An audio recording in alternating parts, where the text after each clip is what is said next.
How Section 230 Helped Shape Speech on the Internet by the Associated Press, adapted by News ELA staff. 26 words are tucked into a 1996 law.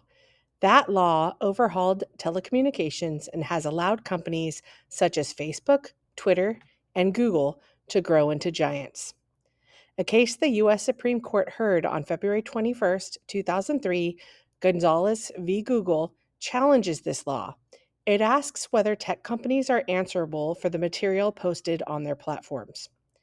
Justices will decide whether the family of an American college student killed in a terror attack in Paris can sue Google, which owns YouTube. The family's claims state that its recommendation algorithm helps extremists spread their message. The justices seem unlikely to side with the family, but they are wary of Google's claims that the law gives it and other companies immunity from lawsuits. A second case was being heard on February 22, 2023. Twitter v. Taamneh also focuses on liability, though on different grounds. That case involves the family members of a man killed in an Istanbul nightclub attack for which the Islamic State group claimed responsibility.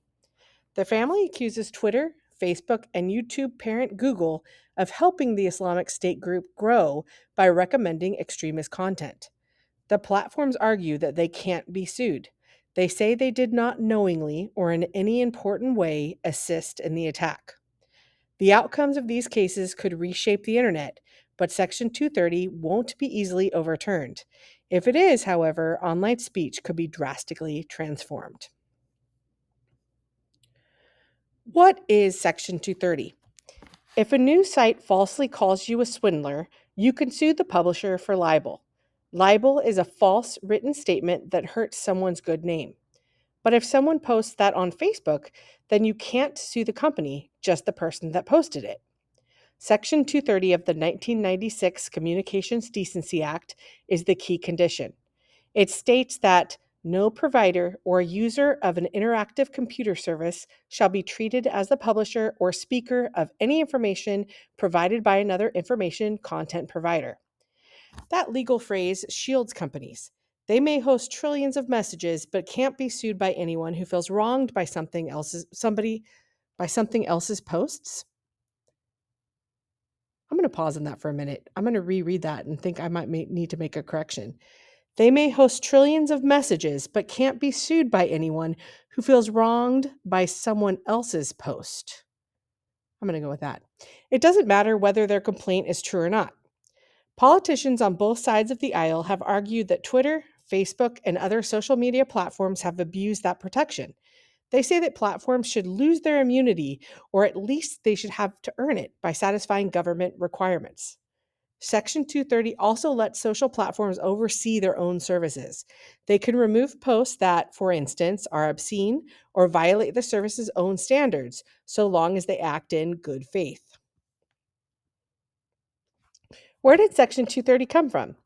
It dates back to the 1950s. Booksellers were liable or legally responsible for selling books containing obscenity, which means the books might have had disgusting content.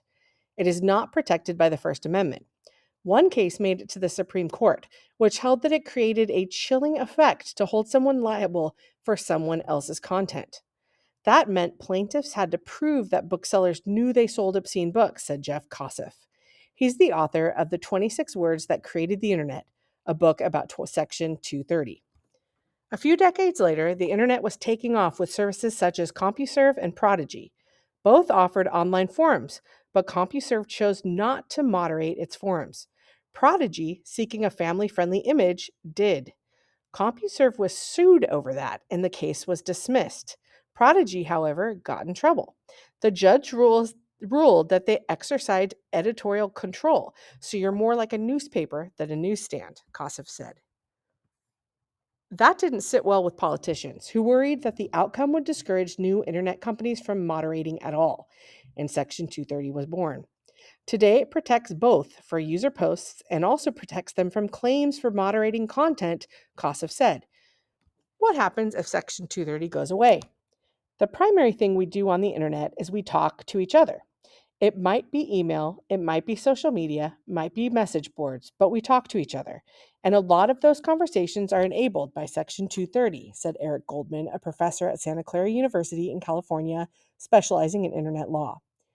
It says platforms aren't liable for our conversations, Goldman said. The Supreme Court could easily say that platforms are liable for those conversations, he added, and then we won't be able to talk to each other anymore. There are two possible outcomes. Platforms might get more cautious. If platforms were not immune under the law, then they would not risk the legal liability that could come from hosting Donald Trump's lies, defamations, and threats, said Kate Ruan. She's a former lawyer for the American Civil Liberties Union and is now with PEN America. Defamation means damaging someone's reputation. Another possibility is that the platforms could abandon moderation altogether. Any change to Section 230 is likely to affect online speech worldwide. The rest of the world is cracking down on the internet even faster than the US, Goldman said. So we're a step behind the rest of the world in terms of censoring the internet. And the question is whether we can hold out on our own.